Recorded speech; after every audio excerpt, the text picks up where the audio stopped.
오늘 우리에게 주신 하나님 말씀은 출애굽기 1장 20절과 21절 말씀입니다.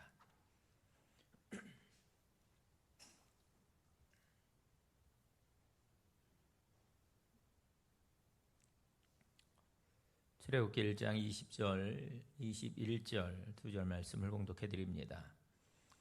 하나님이 그 산파들에게 은혜를 베푸시니 그 백성은 번성하고 매우 강해지니라. 그 산파들은 하나님을 경외하였으므로 하나님이 그들의 집안을 흥왕하게 하신지라. 아멘. 우리가 성경을 보면 우리를 향해서 근심하지 말라, 또 걱정하지 말라, 그렇게 명령합니다. 우리가 요한복음 14장 1절 말씀에 보니까 너희는 마음에 근심하지 말라, 하나님을 믿으니 또 나를 믿으라, 이렇게 말씀하고 있고요. 또 27절 말씀을 보니까 평안을 너희에게 끼치노니 곧 나의 평안을 너희에게 주노라. 내가 너희에게 주는 것은 세상이 주는 것과 같지 아니하니라. 너희는 마음에 근심하지도 말고 두려워하지도 말라, 이렇게 말씀합니다. 여러분, 근심, 걱정, 또 두려움은 어떻게 보면 길가에 가다가 이렇게 놓여져 있는 돌멩이처럼 그것은 그냥 지나가는 것임에도 불구하고 우리의 마음을 붙잡는 것이 문제라는 거예요. 여러분, 근심한다고 또 우리가 걱정한다고 뭐가 달라지는 것은 없습니다. 사실 그냥 넘어가면 되거든요. 꼭 이런 것 같습니다. 우리가 길을 걷다 보면 돌멩이나 아니면 나무 뿌리든 어떤 장애물이 내 앞길을 막을 때가 있습니다. 여러분, 그럴 때 어떻게 하셔요? 내 앞에 이런 장애물이 있다. 그럼 어떻게 하셔요? 돌멩이나 나무 뿌리가 이렇게 있을 때마다 가던 길을 딱 이렇게 멈추고, 이 돌멩이가, 이 나무 뿌리가 왜 여기 있을까? 묵상하십니까? 이 돌멩이가 왜 내 앞에 있을까? 얘가 나를 넘어뜨리려고 하나? 누가 그랬지? 그러면서 누구를 의심하십니까? 그냥 거의 모든 사람들은요, 일반적인 사람들은 그냥 그 돌멩이가 아니면 나무 뿌리가 있든 말든 그냥 넘어가고 피해가고 하지, 그 돌멩이를 또 나무 뿌리를 묵상하는 사람은 거의 없습니다. 나는 내가 갈 길 간다는 거예요. 가던 길 그냥 가는 것입니다. 그런데 참 신기하게도 많은 사람들이 내 가는 길에 놓여있는 이 돌멩이 같은 그런 방해물에 대해서 가던 길을 멈추고 그걸 묵상하고 고민하고 힘들어하고 또 마음이 다치면서 자존심을 상실해 가면서 이렇게 사람이 무너진다는 거예요. 이런 사람들의 특징은 가던 길 멈추고 꼭 과거를 생각하며 후회한다는 겁니다. 제가 잘 알거든요. 왜냐? 저도 그럴 때가 많이 있거든요. 그런데 여러분, 우리가 다 그런 경험을 하잖아요. 이 순간이 지나면 언제 그랬냐는 식으로 그냥 흘러가게 되잖아요. 그럴 때 이럴 줄 알았으면 괜히 신경 썼네. 이럴 줄 알았으면 괜히 힘들어했네. 그 힘들어했던 시간만큼 나한테는 손해가 되고 만다는 것입니다. 그래서 여러분, 목표를 향해 나아가는 우리의 발걸음, 나가야 나는 가야 할 길이 있기 때문에, 또는 그 길을 가고 있기 때문에 우리는 늘 이렇게 생각해야 합니다. 나는 내 갈 길 가겠다. 그럼 광야의 삶에서도 구름 기둥과 불 기둥은 땅을 봐야 보이는 것이 아니라 앞을 봐야 볼 수 있는 것이었습니다. 그런데 정작 이스라엘 백성들은 그 앞을 보는 것이 아니라 자꾸 땅만 바라보니까 문제가 생기고, 그러다 보니까 불평과 원망이 생기더라는 거예요. 만약 그때의 이스라엘 백성들이 그 땅을 바라보지 않고 앞을 보고 온전히 잘 걸어갔다면 지금 목표가 어디고 또 왜 걸어야 하는지, 왜 광야를 통과해야 하는지 그 목표가 바로 있었더라면 그 1세대들이 그렇게 비참하게 광야에서 죽어나가는 일은 없었을 것입니다. 땅을 바라보며 산 결과가 무엇이냐? 땅을 바라보며 길을 갔던 그 결과가 무엇이냐? 그건 죽음이었다는 거예요. 그것도 아무런 의미 없는 죽음입니다. 여러분, 광야에서 그 1세대들이 다 죽었다는 것은 그 1세대들이 다 죽을 때까지 광야에서 그렇게 방황했다는 것이거든요. 그럼 생각해 보세요. 내가 만약 이 1세대다라고 한다면 내가 죽을 때까지 광야를 계속 돌아야 한다, 그 얘기인 겁니다. 얼마나 비참합니까? 아무런 소망이 없어요. 그냥 내가 죽기만을 기다려야 하는. 왜 이렇게까지 되었느냐라는 거죠. 땅에 보이는 것들에 다 신경 쓰고 그냥 넘어가도 될 일을, 그냥 피해가도 될 일을 거기에 다 시험에 들고 맙니다. 즉 땅만 보며 땅의 것을 사모하며 땅의 것을 추구하며 땅의 것에만 욕심을 부렸기 때문이라는 겁니다. 그래서 우리가 걷는 이 믿음의 길은 땅의 것을 묵상하면서 그렇게 걸어가는 것이 아니라 내게 주어진 그 믿음의 표대를 향해서 앞을 보며 걸어가야 할 줄로 믿습니다. 여러분, 앞을 봐야 합니다. 앞을 보면서 내가 갈 길 가야 하는 겁니다. 무슨 문제가 있어도, 무슨 장애물이 있어도 내 갈 길 가야 하는 거예요. 여러분, 무슨 문제가 있다고 그냥 서버리면, 그렇게 멈춰버리면 그 순간부터 우리는 다른 것 안 합니다. 그 문제 묵상하고 힘들어하고 또 과거의 일들을 후회하고 그러면서 또 괴로워하고, 그러느니 멈추지 말고 가자는 거예요. 문제 묵상하지 말고 내 갈 길 가자는 것입니다. 여러분, 나를 아프게 하는 일이 있어도 내 갈 길 가야 합니다.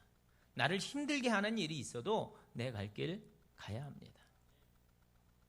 그럼 나를 괴롭히는 이가 누굽니까? 남편이에요? 혹은 아내입니까? 그래도 내 갈 길 가야 합니다. 그런데 혹시 나를 괴롭히는 이가 나 자신은 아니냐는 거예요. 그래도 내 갈 길 가야 합니다. 그래야 가장 건강한 믿음 생활을 할 수가 있는 것입니다. 지난 주간에 이렇게 설교를 준비하면서 2018년 정도에 나왔었나요? 그 전에 나왔었나요? 그 요게벳의 노래를 많이 들었습니다. 요게벳, 모세의 엄마죠. 어떤 집사님은 아들 군대 보낼 때 이 찬양을 많이 들으셨다고 하더라고요. 자, 먼저 찬양 듣도록 하겠습니다.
6장 20절 말씀을 보면 요게벳이 이제 아론과 모세를 낳았다 이렇게 이제 기록을 하고 있습니다.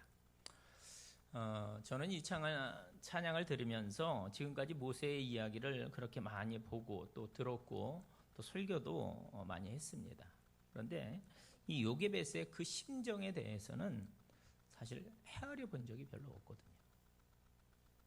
근데 그 찬양 가사에 보면 그 엄마의 심정을 너무 잘 표현하고 있습니다. 여러분, 요게벳의 목표가 무엇이었을까요? 내 아들을 이스라엘의 위대한 지도자로 세우는 것이다. 내 아들을 애굽의 왕자가 되게 하겠다. 전혀 그게 아니었어요. 요게벳의 목표는 딱 하나였습니다. 뭐예요? 살리는 거. 이렇게 억울하게 죽지 않게 하는 거. 그게 요게벳의 목표였어요.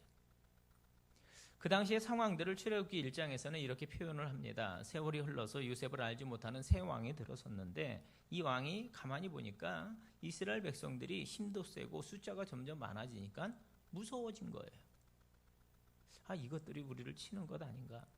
그래서 일을 더 괴롭게 더 힘들게 시켰는데 여러분 1장 12절에 그러나 학대를 받을수록 더욱 번성하여 퍼져나가니 애굽 사람이 이스라엘 자손으로 말미암아 근심하여 그랬습니다.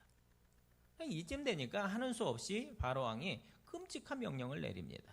히브리 산파 시브라라는 사람과 부하라는 사람에게 명하기를 히브리 여인들이 아기를 낳을 때 아들을 낳으면 죽이고 또 딸이면 살려줘라 이렇게 명령을 하는 거예요. 그런데 그러나 산파들이 하나님을 두려워하여 애굽 왕의 명령을 어기고 남자 아기들을 살린지라 그랬습니다. 자, 보세요. 산파들의 생각과 그 행함을 보면 이들이 어떻게 그들의 길을 가고 있는가 하는 것을 볼 수 있다라는 겁니다. 자기들이 하나님의 백성으로서 그리고 산파로서 믿음의 길을 가고 있는데 남자 아기를 죽이라는 이 세상 돌덩이가 그들 앞을 가로막는 거죠. 근데 이때 산파들이 내린 결정은 애굽 왕보다 하나님이 더 무서운 거예요. 그러니까 남자 아기 죽이라는 돌덩이가 내 앞을 가로막을지라도 그 돌덩이를 묵상하는 것이 아니라 그 돌덩이 앞을 그냥 넘어가면서 아기를 살려주고 여전히 그들이 갈 길 가더라는 거예요. 그러면 이러한 산파들에게 주신 복을 한번 보세요. 오늘 본문 말씀이죠. 하나님이 그 산파들에게 은혜를 베푸시니 그 백성은 번성하고 매우 강해지니라. 그 산파들은 하나님을 경외하였으므로 하나님이 그들의 집안을 흥왕하게 하신지라.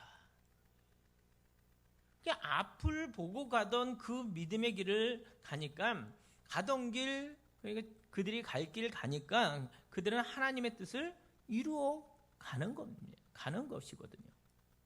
하나님의 백성들을 살려내는 엄청난 사명을 감당했던 그런 자들이었다라는 거죠. 하나님이 그들의 집안을 번성케 하셨다는 거예요. 그러자 이번에는 바로 왕이 모든 백성에게 명령해서 아들이 태어나면 나일강에 던지고 딸이 태어나면 살려주라 이런 끔찍한 명령을 하게 되는 겁니다. 그러니 이 상황에서 그 아이를 죽이지 않고 살린다는 거 이게 결코 쉽지 않은 일이잖아요. 근데 성경에 보니까 모세가 아기 때부터 잘생긴 것을 보고는 석 달 동안 숨겼다는 거예요. 근데 더 이상 숨길 수가 없었던 거죠.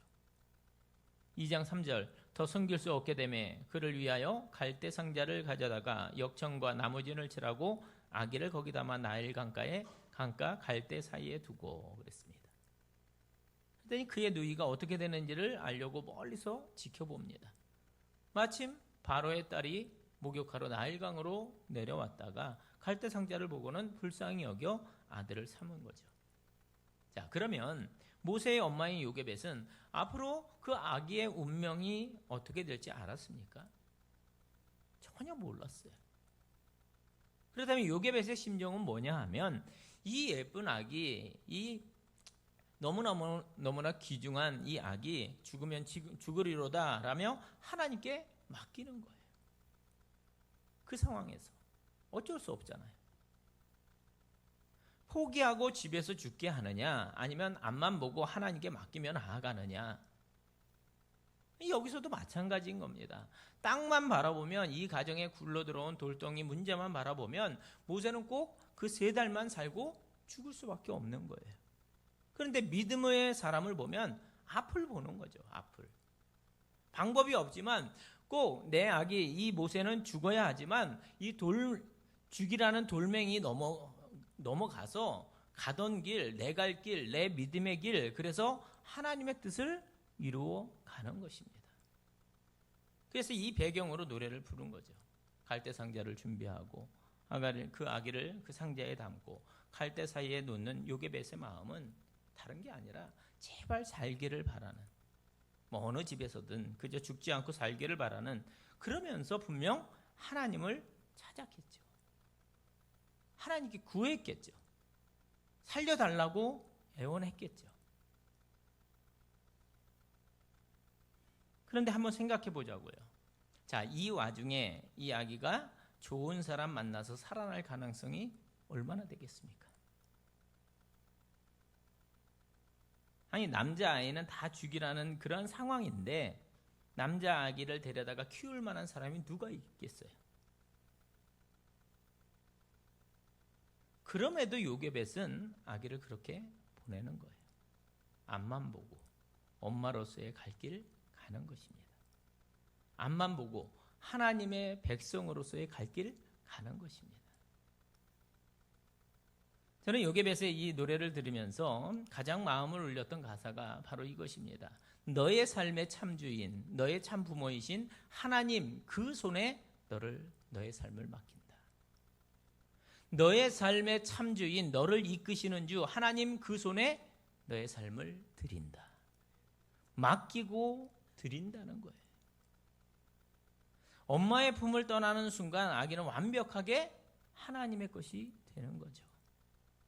엄마가 아기에게 해줄 수 있는 것이 아무것도 없습니다. 해줄 수 있는 것이라면 딱 하나, 하나님께 아기를 온전히 맡기는 것. 그러면서 고백하는 거예요. 너의 삶의 참주인, 너의 참부모이신 하나님 그 손에 너의 삶을 맡긴다. 여러분, 모세가 하나님께 맡겨졌기 때문에 살 수 있었고 왕자가 될 수 있었고 위대한 지도자가 될 수 있었습니다. 결국 그 시작은 엄마 요게벳의 믿음, 어떤 믿음이요? 하나님께 아기의 삶을 맡기는 믿음에서부터 시작되었다라는 거죠. 애굽 왕이 내 아기를 죽이란다고 죽입니까? 만약에 요게벳이 자기의 길, 그 믿음의 길을 가지 않고 바로 왕의 명령 앞에서 두려워 떨면서 포기하고 그 아기를 죽였더라면 하나님의 뜻은 이루어지지 않았을 것입니다. 이스라엘 백성들을 이끄는 위대한 지도자가 나올 수 없었을 거예요. 그러니 내 가야 할 길 가는 산파들을 통해서 많은 아기들이 구원되고 내 가야 할 길 가는 그 요게벳을 통해서 백성들을 이끄는 지도자가 나오게 되는 것입니다. 우리도 이와 같이 내가 가야 할 길, 믿음의 길, 사명의 길 가야 함을 여러분 꼭 기억할 수 있길 바랍니다. 우리가 여러분 갈 길을 제대로 가지 않으면 하나님의 뜻이 이루어지지 않습니다. 내 길 가다가 내가 힘들다고 그 근심, 걱정, 괴로움으로 모든 문제거리 묵상하다가 그 스스로 가던 길을 멈추고 스스로 포기했기 때문에 하나님의 뜻이 막혀버린 일들이 얼마나 많이 있습니까? 우리는 그냥 넘어가고 그냥 지나쳐가고 옆으로 피해 가야 할 것과 묵상해야 할 것이 거꾸로 되어 있기 때문에 언제든 틈만 나면 잘 가다가도 넘어지고 자빠지고 하는 거예요. 모든 문제들, 나를 힘들게 하는 그 모든 문제들은 지나가면 됩니다. 문제는 어떻게 하는 거다? 지나가는 것이다. 문제는, 이 묵상은 문제를 묵상하는 것이 아니라 하나님의 말씀을 묵상하며 내 갈 길 바로 가는 것입니다. 그러니까 묵상은 하나님을 생각하는 거예요. 그런데 하나님의 말씀은 그냥 지나가고 무시하면서 문제들을 묵상하니까 그것도 가던 길을 멈추고요. 이것이 바뀌면 무너질 수밖에 없음을 우린 기억해야 합니다. 믿음의 경주에서 탈락할 수밖에 없거든요. 출애굽한 이스라엘 백성들도 여기서부터 실패한 것 아니겠습니까? 맨날 문제들만 묵상하니까 불평하죠. 원망하죠. 후회하죠. 결국 버림받게 됩니다. 그래서 우리는 내 갈 길 가야 합니다. 여러분, 제목만 보면 오해할 수도 있는데 내 육체가 원하는 대로 내 길 간다 이것이 아니라 내가 가야 할 그 믿음의 길, 그 길 간다는 뜻이에요. 그러고 보면 믿음의 사람들을 보면 공통점이 있습니다. 시험, 환난이 있어도 그들은 자기들이 가야 할 그 믿음의 길을 온전히 갔다는 거예요. 처음 요괴벳의 이 노래를 들으면서는 우리 아이들에게 해주고 싶은 그런 고백이라서 자꾸 이제 듣게 되었습니다. 그리고 두 번째로는 제가 저를 보면서 이렇게 말해주고 싶었어요. 나의 삶의 참주인, 나의 참부모이신 하나님 그 손에 나의 삶을 맡긴다. 나의 삶의 참주인, 나를 이끄시는 주 하나님 그 손에 나의 삶을 드린다. 맞습니다. 그래서 나의 삶의 참주인, 나의 참 부모이신 하나님, 그 하나님께 나의 삶을 너무너무 맡기고 싶은데 근데 왜 그리도 널려있는 쓰레기들, 돌덩이들, 나무 뿌리 그런 것들에 마음이 멈추게 되는지 저 스스로도 좀 안타까울 때가 참 많이 있습니다. 그래서 우리는 멈추지 말고 내 갈 길 가야 합니다. 우리의 시선을 땅에 두지 말고 우리 옆에 계신 하나님 보면서 앞만 보며 가자는 거죠. 옆에서 누가 뭐라 해도 여러분 마음 상하지 말고 가시기 바랍니다. 옆에서 뭐라고 유혹해도 그냥 가시기 바랍니다. 내 마음이 아프고 속상해서 심지어 죽고 싶을 만큼 내 삶이 그렇게 무기력해질지라도 그걸 가볍게 뛰어넘고 여러분 가실 길 가시기 바랍니다. 왜냐하면 나의 삶의 참주인, 나의 참 부모이신 하나님이 내 삶을 이끌어 가시기 때문입니다. 그러니까 나는 내 갈 길 간다입니다. 언제나 하나님께서 우리를 이끌어 가심을 기억하시고 하나님께서 원하시는 그 길을 주님 앞에 서는 그날까지 올곧이 걸어가는 우리 모두가 될 수 있기를 주님의 이름으로 축원을 드립니다.